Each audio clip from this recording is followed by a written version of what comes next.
Bonjour à tous, donc dans cette vidéo j'aimerais vous présenter la notion d'intégrale de chemin. L'intégrale de chemin est une formulation de la physique quantique qui est équivalente à l'équation de Schrödinger, mais qui nous permet de décrire la physique quantique de façon bien plus intuitive et pratique dans certains cas. Donc pour introduire la notion d'intégrale de chemin, je vais commencer par faire quelques rappels de physique quantique.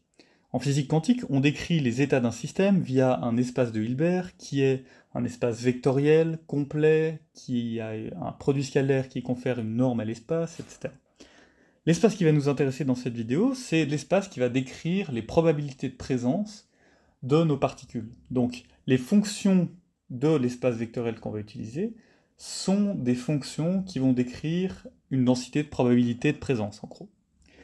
Et en physique quantique, on va utiliser la notation suivante. On va décrire les fonctions de notre espace de Hilbert via des quêtes, donc des vecteurs psi. D'accord ? Donc, je vais utiliser cette notation pour décrire un état du système quantique. Et cet état est tel que sa projection sur l'état x, okay, donc ça va être la base des positions, va nous donner la fonction d'onde psi de x, tel que le carré nous donne la densité de probabilité de présence. Voilà, donc ça c'est, si on veut, une notation qui est utile en physique quantique. Et donc on peut génériquement décomposer cette fonction psi dans la base des positions en donnant les composantes de la façon suivante. Donc ça, si on veut, c'est une notation pratique, mais ce que ça représente mathématiquement, c'est la chose suivante. C'est que la fonction psi de x', on va dire, je peux l'écrire comme l'intégrale de psi de x fois une fonction delta. Okay ? Donc c'est simplement ce que ça décrit. Maintenant, cette notation est pratique parce que lorsque je vais évoluer les états psi, on va pouvoir déduire l'évolution des états... Enfin, on va pouvoir déduire de l'évolution des états x, l'évolution des états psi. D'accord ? Donc, ce qu'on va faire, c'est regarder comment les états x évoluent dans le temps, pour ensuite pouvoir décrire les états de n'importe quelle fonction psi.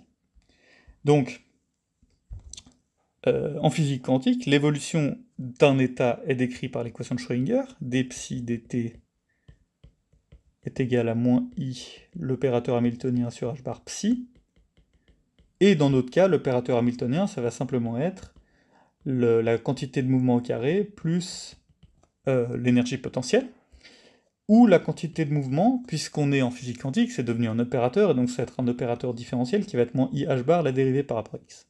D'accord ? Ça, c'est simplement quelques rappels. Maintenant, cette équation, je peux la résoudre formellement de la façon suivante. Donc, psi à l'instant t va être égal à l'exponentielle de moins i, l'opérateur hamiltonien sur h bar, fois le temps, fois psi de 0. Ou si on veut, pour être plus précis, psi à un instant t final va être égal à exponentielle moins i, l'opérateur hamiltonien, fois la différence de temps t final moins t initial, fois psi au temps initial. D'accord ? Ça va être vraiment ce qu'on va utiliser dans cette vidéo pour définir l'intégrale de chemin. Donc ce que je peux faire maintenant que j'ai cette équation, c'est la projeter sur un état xf. Donc c'est ce que je vais faire dans un premier temps.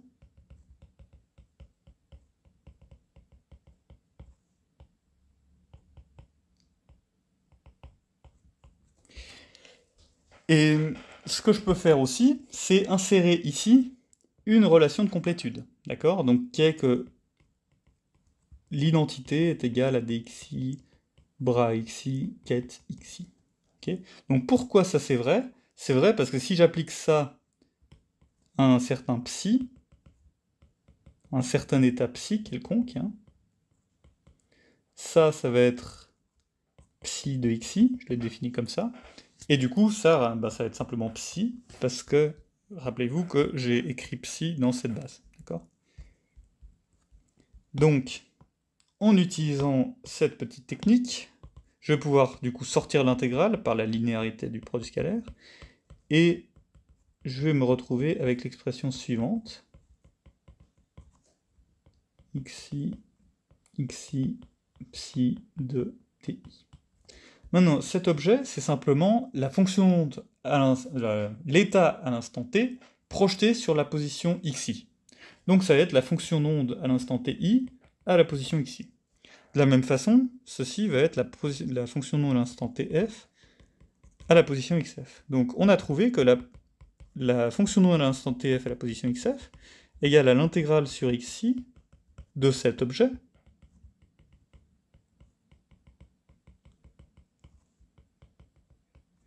fois psi à l'instant ti à la position xi.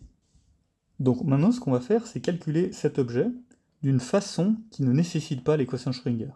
Et la façon dont on va calculer cet objet va nous permettre d'obtenir l'intégrale de chemin, qui va être une intégrale sur toutes les trajectoires qui vont être telles que x de ti soit égal à xi et x de tf soit égal à xf. Okay, on va intégrer sur toutes les fonctions x de t qui satisfont ça.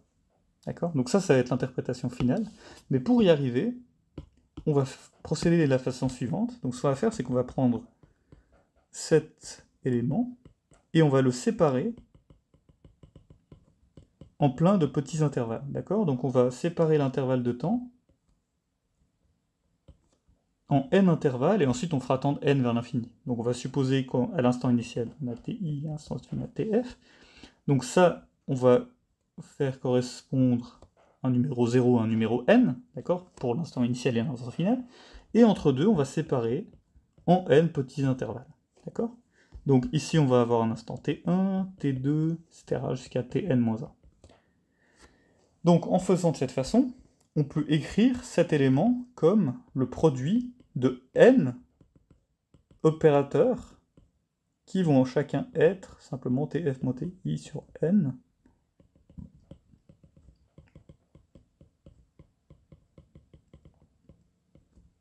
okay. Donc là, j'ai simplement séparé en n produits de l'exponentielle avec l'argument divisé par n. Donc ça, c'est vraiment une étape triviale, si on veut. Sauf que cette étape, bien qu'elle apparaisse triviale, lorsqu'on va prendre la limite n tend vers l'infini de cet objet, on va directement obtenir l'intégrale de chemin. Pourquoi? Parce que ce qu'on peut faire maintenant, c'est insérer une relation de complétude entre chacune de ces exponentielles. D'accord? Donc, entre la première exponentielle et la deuxième, je vais insérer une relation de complétude avec un certain xn-1. D'accord? Ensuite, entre la deuxième et la troisième, je vais faire la même chose avec xn-2. Okay, etc. Jusqu'à ce que j'arrive à x2, disons. x2 exponentielle de moins i h sur h bar tf moins ti sur n, x1 et l'élément final x1 exponentielle de moins i h sur h bar tf moins ti sur n x initial. Okay, donc j'ai simplement inséré une relation de complétude entre chaque produit d'exponentielle. Et du coup, ça veut dire que, évidemment, tout ça, je dois l'intégrer. Donc je dois l'intégrer. Alors, j'ai même plus la place, mais je dois intégrer tout ça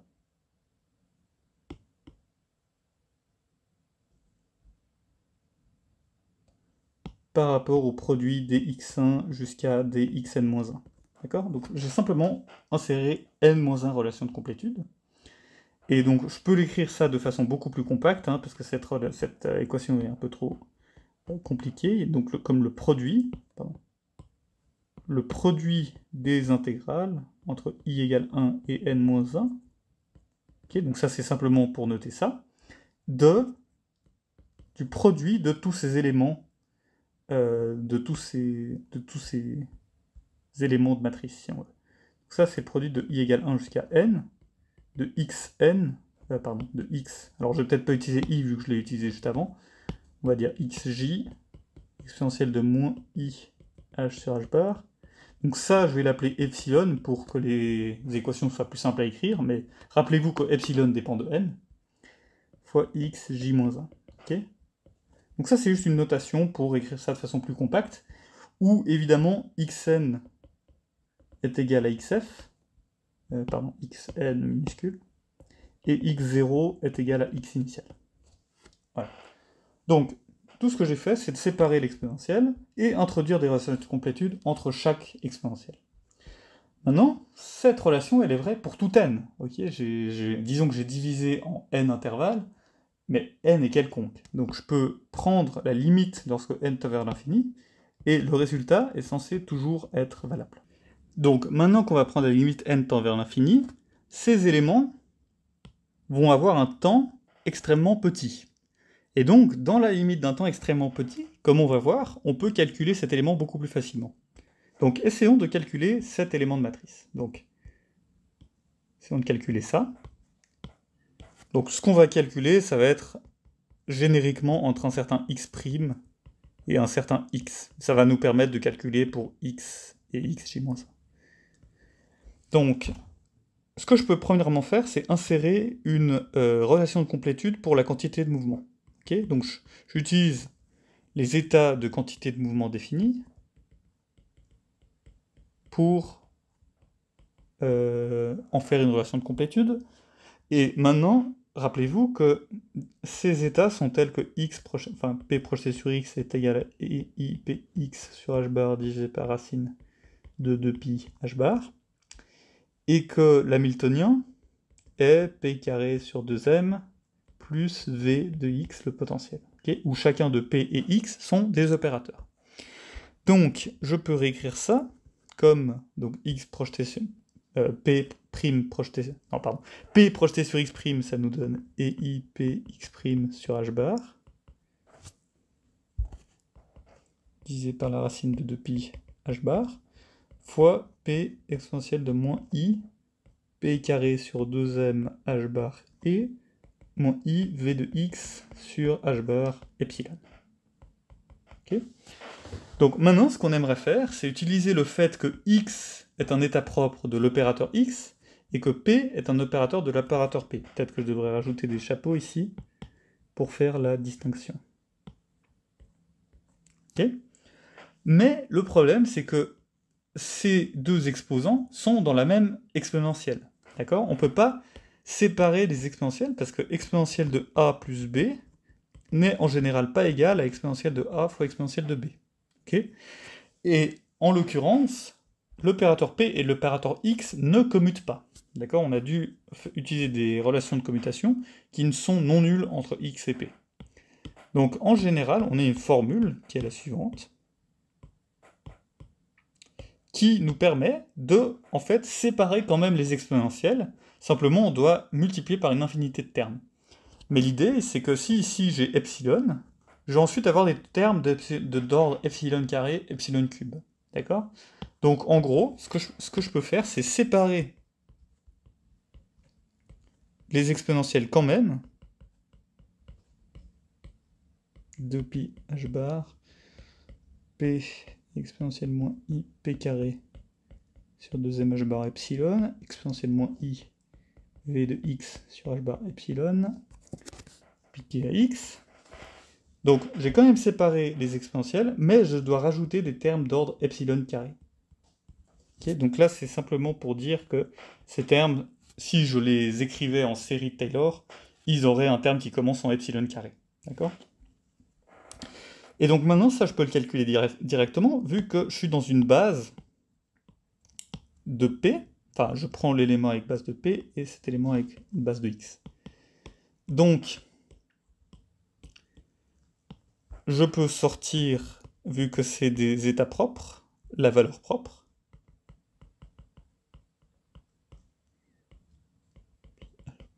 Exponentielle moins I P carré sur 2M H bar epsilon, exponentielle moins I V de X. Maintenant, c'est plus un opérateur, du coup, c'est simplement V de X sur H bar epsilon, fois X projeté sur P, qui me redonne exponentielle de moins I Px divisé par racine de 2pi H bar. Et tout ça, c'est multiplié par un terme 1 plus hors d'epsilon carré. Okay ? Donc, au final, ça me donne intégrale dp, donc je vais avoir ce terme sur 2pi H bar. Ensuite, je peux mettre toutes les exponentielles ensemble, et donc je vais avoir exponentielle de moins I p carré sur 2m H bar, epsilon, plus I p x' moins x sur h bar, moins i v de x sur h bar epsilon. Okay. Donc, maintenant, ce qu'on doit faire, c'est l'intégrale sur p. Donc, je peux sortir, premièrement, ce terme qui est constant de l'intégrale. Donc là, c'est juste un calcul d'intégrale. Hein. C'est rien de plus que ça. dp sur 2pi h bar exponentielle moins i p carré sur 2m h bar epsilon plus i p de x' moins x sur h bar. Okay. Et maintenant, ce que je dois faire pour calculer ce type d'intégrale, c'est faire une complétion du carré. Donc, je peux réécrire ça de la façon suivante. Epsilon. Bon, si ça ne vous intéresse pas ce calcul, vous pouvez évidemment passer à la suite. Hein. I sur 2m h bar. Donc, je vais avoir epsilon fois p carré. Donc là, simplement, j'isole le p carré de l'expression. Et du coup, ici, si je veux remettre p, je dois soustraire et multiplier par 2m sur epsilon, x' moins x. Le tout fois p, évidemment. Donc maintenant, ça, je fais la complétion du carré. C'est la même chose que p epsilon x' moins x, le tout au carré, moins m au carré sur epsilon au carré, fois x' moins x au carré. Ok, ça c'est simplement une égalité, là j'ai fait la complétion du carré. Donc, en faisant comme ça, maintenant ce que je peux faire c'est définir ça comme p' et faire le changement de variable. Et donc faire un changement de variable sur ce type d'intégrale, sachant que tout est au carré, c'est invariant sous translation. Donc, je peux faire le changement gratuitement. Ensuite, je vais avoir ce terme. Donc, bon, faisons-le précisément. J'aurai 2pi sur 2pi h bar exponentielle de moins i epsilon sur 2m h bar p' au carré. Donc ça, c'est le premier terme. Ensuite, je vais avoir le deuxième terme qui va être exponentielle de moins i. Alors, là, je vais avoir m carré qui va diviser par m. Donc, je vais avoir m sur 2 epsilon, x' moins x au carré. Donc, maintenant, ça, c'est une intégrale du type gaussienne. La seule difficulté, c'est qu'ici, on a un i. Et comme je vais vous le montrer, ce i, on peut ne pas le considérer et faire le calcul simplement avec une racine de i. Mais alors, ça, je vais vous le montrer explicitement. Maintenant, ça, c'est une constante, donc encore une fois, je peux la sortir. Donc, j'obtiens... oui, pardon, là, il y a un moins qui va avec un moins. Donc là, j'aurai un plus.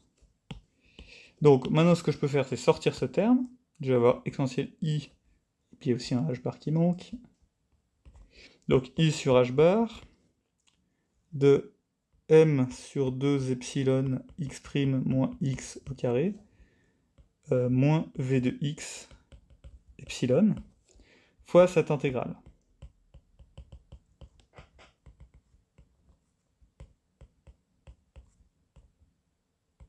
Okay. Donc là c'était p', maintenant je renomme p' en p.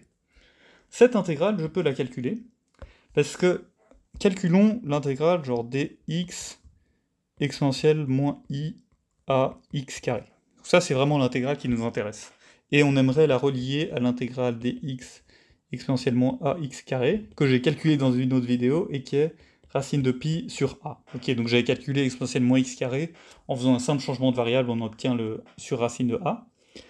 Donc maintenant, pour calculer cette intégrale, ce que je vais faire, c'est utiliser l'analyse complexe. Je vais considérer la fonction définie à variable complexe comme exponentielle moins a z carré, et je vais l'intégrer sur le contour suivant, dans le plan complexe. Donc, je vais considérer ce contour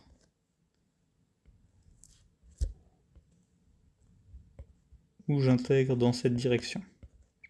Donc, les intégrales sur ces arcs de cercle, lorsque je vais faire tendre ce rayon vers l'infini, elles vont valoir 0. Pourquoi ? Parce que les intégrales sur ces arcs de cercle, on va dire C1 et C2, de f de z, ça va être l'intégrale entre 0 et pi sur 4. Cet arc de cercle, je le paramétrise par r exponentielle iθ, donc ça va être f de r exponentielle iθ. Ensuite, l'élément de ligne dz dans le plan complexe, ça va être i r exponentielle iθ dθ. Donc je vais avoir i r exponentielle iθ dθ. Maintenant, f de r exponentielle iθ, c'est exponentielle de moins ar carré exponentielle de iθ r exponentielle iθ dθ.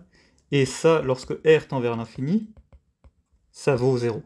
Pourquoi? Parce que la partie réelle de cet élément, enfin si on veut ça, je peux l'écrire comme exponentielle de moins ar carré 2 cosinus θ moins ar carré 2i sinus θ. Okay, donc cette partie-là va tendre vers 0, et donc tout ça va tendre vers 0. Okay, donc tout ça pour dire que du coup, lorsque r tend vers l'infini, l'intégrale selon cette ligne va être égale à l'intégrale selon cette ligne. D'accord? Parce que l'intégrale totale vaut 0, donc l'intégrale dans un sens doit être égale à l'intégrale dans le sens opposé. Donc, l'intégrale selon f de z dz selon, disons, que j'appelle cette ligne gamma 1 et cette ligne gamma 2, donc l'intégrale selon gamma 1 doit être égale à l'intégrale selon gamma 2 de f de z dz lorsque r tend vers l'infini. Et donc, ça veut dire que l'intégrale selon gamma 1, je peux la paramétriser avec z est égal à x exponentielle i pi sur 4. D'accord? De façon à ce que j'aille exponentielle moins a. Donc exponentielle i pi sur 4 au carré, ça va me donner i et x carré dx entre moins l'infini et l'infini. Et l'intégrale selon gamma 2, bah, elle est paramétrisée, donc ça c'était gamma 1. L'intégrale selon gamma 2 est simplement paramétrisée par z égale x, tout simplement. Donc ça va être moins l'infini à l'infini de exponentielle moins ax carré dx. Et alors là, j'ai oublié un truc qui est que ici, j'ai oublié la dérivée, si on veut. Donc la dérivée de ça par rapport à x, c'est exponentielle de i pi sur 4. Donc là, j'ai encore un exponentielle i pi sur 4. Donc ça implique que l'intégrale entre moins l'infini et l'infini de exponentielle moins ax carré est égale à exponentielle moins i pi sur 4, l'intégrale entre moins l'infini et l'infini de exponentielle moins ax carré dx, qui est, que j'avais calculé comme étant égal à racine de pi sur a. Donc ça, en fait, c'est la même chose que racine de pi sur ia, si je définis racine de i comme exponentielle de i pi sur 4. Ok, vous êtes d'accord? Parce que je prends la racine de i, ça c'est la même chose que racine de pi sur a fois 1 sur exponentielle i pi sur 4. Donc, en gros, ça veut juste dire que je peux noter ça comme ça. Ok? Donc, tout ça, c'était juste un petit détour pour expliquer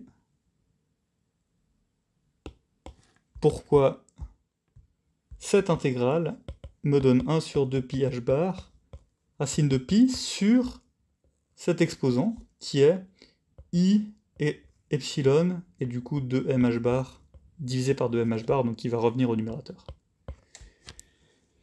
Donc, maintenant je peux combiner les deux ensemble, donc ça va me donner... là j'oublie un... Ouais, non, c'est juste. Donc ça va me donner...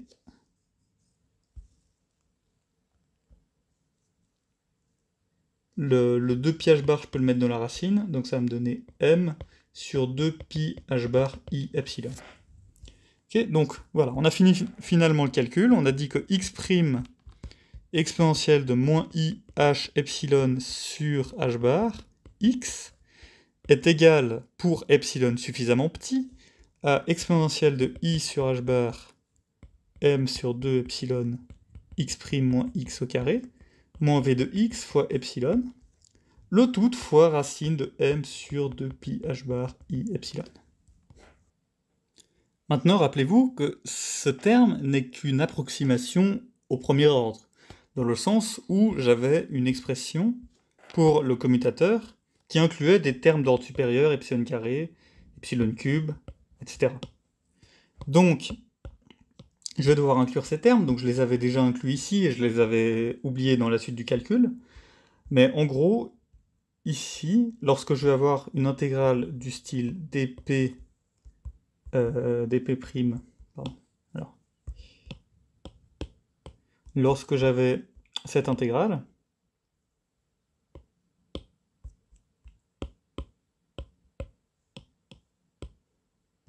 donc ce terme d'ordre epsilon carré, lorsque je vais l'intégrer avec une gaussienne, ce qui va se passer, c'est qu'il va me rester un terme d'ordre racine de epsilon, ça c'est le terme qui va venir de la gaussienne, parce qu'une gaussienne, elle est en gros définie sur un intervalle de l'ordre de son écart-type. Et ici, l'écart-type correspondant à cette gaussienne correspondrait à racine de epsilon. D'accord ? Et donc, on va avoir un terme d'ordre racine de epsilon fois cet ordre d'ordre epsilon carré, qui va nous donner du coup un ordre d'ordre epsilon puissance 3,5. D'accord ? Donc, tout ça pour dire que ce calcul, à l'ordre supérieur, serait un ordre d'ordre epsilon 3,5.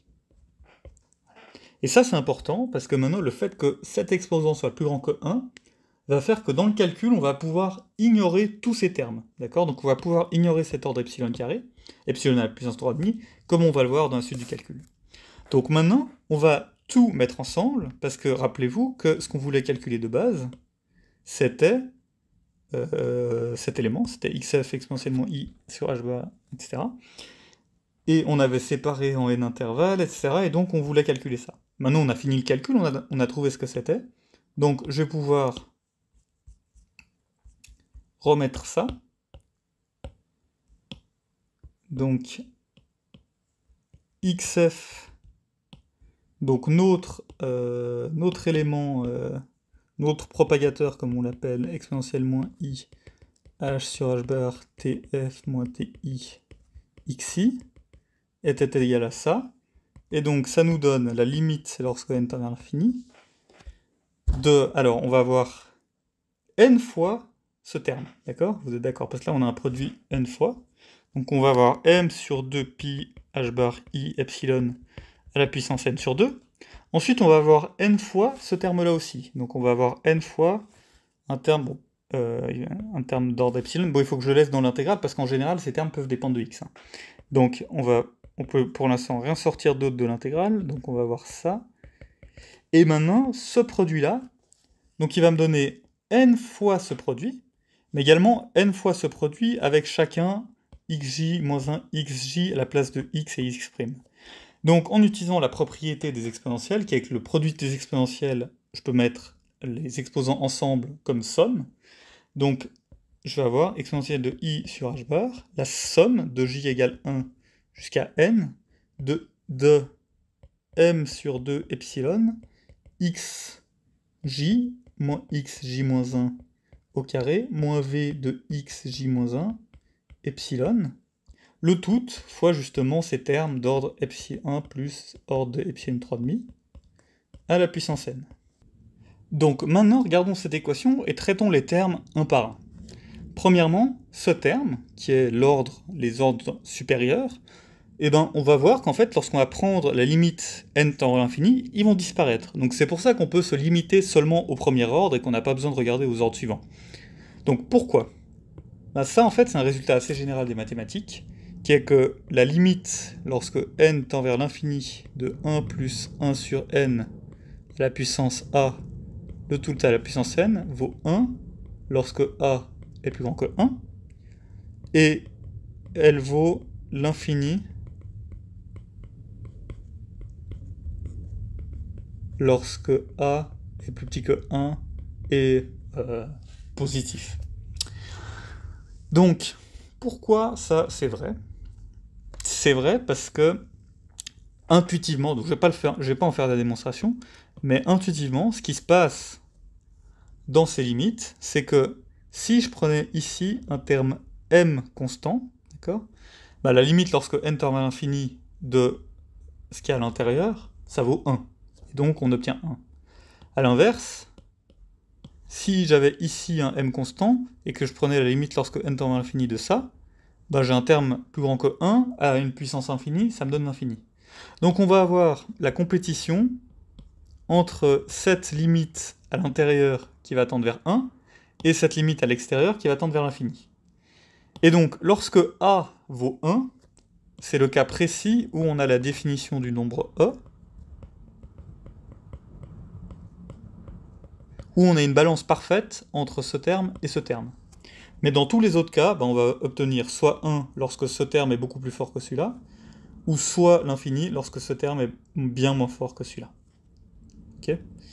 Donc, si on a ici a est égal à 3,5, ou 5,5, etc., tous les ordres supérieurs qu'on aurait dans une expansion en polynôme, on va avoir un terme qui, ici, va tendre vers 1.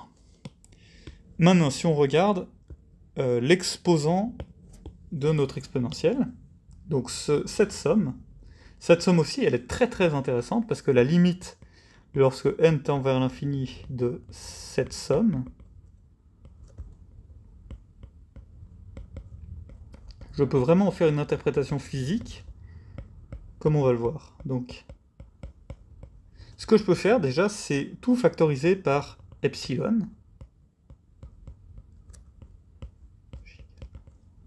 Jusqu'à n de m sur 2 epsilon. Donc, je vais mettre epsilon au carré à l'intérieur. xj, le tout fois epsilon. Ok ? Donc j'ai simplement forcé la factorisation par epsilon et j'ai mis le epsilon dans xj moins xj moins 1. Maintenant, lorsque epsilon va tendre vers 0, donc ça c'est vraiment, si on veut, la définition de la dérivée. Dans le sens où on va avoir xj qui se rapproche toujours de xj moins 1, enfin le temps correspondant à xj et le temps correspondant à xj moins 1 vont se rapprocher, et la différence de temps va tendre vers 0. Donc ça c'est vraiment, par définition, lorsque la limite lorsque n tend à l'infini, c'est la dérivée en tj-1, disons. Ok. Maintenant, ça c'est simplement v en xj. Et maintenant, qu'est-ce qu'on reconnaît pardon, là c'était... Bon, ça c'est un détail, mais tout ça c'est en xj-1. Mais au final, ça change absolument rien. Donc, maintenant, qu'est-ce qu'on reconnaît ici? On reconnaît non pas la définition de la dérivée, mais la définition de l'intégrale maintenant. Parce qu'on a la somme de tous les rectangles fois les bases, si on veut. Donc, ça c'est la définition de l'intégrale de Riemann. Donc, c'est l'intégrale entre ti et tf de m sur 2, x point au carré, moins v de x dt. Okay, donc ça, si vous voulez, c'est par définition de l'intégrale de Riemann. Et cette quantité, si vous êtes familier avec la mécanique analytique, c'est rien d'autre que l'action. Donc, l'action, c'est l'intégrale selon le temps du Lagrangien, et le Lagrangien, c'est l'énergie cinétique moins l'énergie potentielle. Donc ça, c'est en langage de la mécanique analytique. Et donc, ça, c'est vraiment quelque chose de physique classique, d'accord ? Mais on a cette expression de physique classique qui intervient dans l'exposant d'une quantité qui décrit l'évolution de nos fonctions d'onde. Et donc maintenant, si je réécris tout d'une façon un peu plus esthétique, j'ai la limite lorsque n tend vers l'infini de ce m sur 2 pi i h bar epsilon à la puissance n sur 2, donc l'intégrale du produit de i égale 1 jusqu'à n-1 dxi, le tout fois exponentielle de i sur h bar somme de j égale 1 jusqu'à n de m sur 2 epsilon xj moins xj moins 1. Donc oui, je peux maintenant mettre le epsilon dedans, comme je l'avais fait avant. Au carré moins v de x j moins 1, le tout fois epsilon. Donc ça, c'est l'expression finale que j'ai pour cette quantité. Et donc, on peut en général noter cette expression comme l'intégrale sur tous les chemins. D'accord ? Donc ça va correspondre à ce premier terme. Donc ça correspond à intégrer sur tous les sur tous les xi, donc toutes les valeurs intermédiaires, donc supposons qu'on a à l'instant t1 x1, ensuite qui va à l'instant t2 x2, qui va à l'instant x3, x4, etc. jusqu'à x final. Donc là on aurait xi, enfin x1, on aurait xi à l'instant ti. Donc on va intégrer en général sur toutes ces trajectoires possibles. Donc ça correspond à intégrer selon tous les x1, tous les x2, tous les x3, tous les x4, etc. Avec ce préfacteur qui finalement correspond simplement à faire en sorte que cette intégrale converge, en général. Et ensuite, qu'est-ce qu'on va intégrer? On va intégrer l'exponentielle de i sur h bar fois l'action classique S de x correspondant à ce potentiel V de x. Donc le potentiel, c'est ce qui va déterminer en général la physique du système. Et pour un potentiel donné, on va pouvoir essayer de calculer cette intégrale complète. Et cette intégrale, ça va être l'intégrale de chemin qui va nous donner le poids pour la transition de l'instant xi ti jusqu'à l'instant t final à la position x finale. Donc, comme je disais, on peut noter ça intégrale sur tous les chemins via cette notation intégrale dx. Et donc, au final, tout ça, je vais le définir comme l'intégrale sur les chemins dx exponentielle de i sur h bar s de x. Tout ça en spécifiant les conditions de bord, que x à l'instant ti doit être égal à xi, et x à l'instant tf doit être égal à xf. Donc ça, c'est la définition de l'intégrale de chemin, et ça nous permet de calculer, pour rappel, l'élément d'amplitude entre xf et xi avec un temps tf moins ti. Objet qu'on peut utiliser pour maintenant calculer les évolutions de n'importe quelle fonction d'onde. Donc voyons maintenant une application directe de l'intégrale de chemin à la compréhension de comment la physique classique émerge de la physique quantique. Donc en physique classique, h bar vaut 0, entre guillemets. Donc ça veut dire que toutes les quantités classiques par rapport à h bar sont extrêmement grandes. Donc ça veut dire que S de x est beaucoup plus grand que h bar. Et donc, dans cette limite, si on a une variation de S de x, si S de x varie, on va avoir ici quelque chose qui va varier beaucoup. D'accord? Donc h bar est très petit, donc ça veut dire qu'une petite variation de S va correspondre à une grande variation de cet exposant. Et donc, lorsque j'intègre une fonction oscillante, donc rappelez-vous que exponentielle de ix égale à sinus x plus i cosinus x, donc c'est en gros des fonctions oscillantes. Donc si j'ai le sinus, pour simplifier, d'une fonction oscillante de x, et que je l'intègre selon x, et que j'ai quelque chose qui ressemble à ça, les régions du sinus de f de x qui sont à peu près constantes vont être les régions où f de x est à peu près constante. D'accord? Donc si maintenant je fais l'intégrale, cette partie va s'annuler avec cette partie, etc. On va avoir plein d'annulations. En fait, il faudrait plutôt que je mette ce graphique comme ça. Donc, on va voir que ces contributions vont s'annuler, toutes les oscillations vont s'annuler, excepté les régions où f de x est à peu près constante. Donc, dans cette formulation de l'intégrale de chemin, ça correspond à des régions des trajectoires x de t, qui sont telles que l'action est à peu près constante autour de x de t. Donc c'est-à-dire si je considère une trajectoire x de t plus une petite variation de trajectoire delta x de t, ça doit faire en sorte que s est à peu près constant. Et donc ça correspond, donc s de x de t est égal à x de x de t, ça correspond à la définition, si on veut, de l'intégrale fonctionnelle delta s delta x égale 0. Okay.